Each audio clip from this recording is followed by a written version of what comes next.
Aliyekuwa spika wa bunge la Jamhuri ya Muungano wa Tanzania kupitia Chama cha Mapinduzi CCM Dr. Tulia Ackson ametangaza rasmi kujiondoa katika kinyang'anyiro cha kugombea nafasi hiyo hii leo Novemba 7, 2025. Taarifa zilizotolewa na vyombo vya habari vya ndani zimeeleza kuwa hadi sasa sababu za kujiondoa kwake hazijawekwa wazi. Dr. Tulia alikuwa miongoni mwa majina yaliyopitishwa na kamati kuu ya halmashauri kuu ya CCM Taifa katika kikao kilichofanyika jijini Dodoma tarehe 5 Novemba 2025 baada ya kuchukua fomu ya kuwania nafasi hiyo.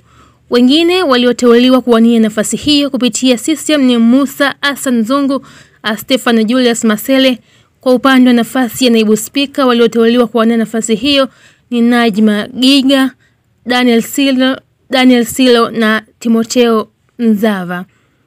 Dr. Tulia alichukua kiti cha uspika mwaka 2022 kutoka kwa marehemu Job Ndugai aliyeng'atuka kwenye nafasi hiyo baada ya kupishana na mamlaka za serikali kufuatia kukosoa kwake masuala ya mikopo.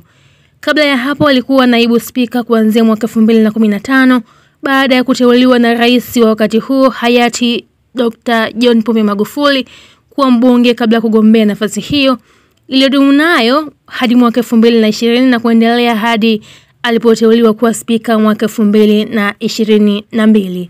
Umaarufu wa Dr. Tulia katika ulingo wa siasa ulianza mwaka 2014 baada ya kuteuliwa na rais mstaafu Jakaya Mrisho Kikwete kuwa mjumbe wa bunge maalum la katiba.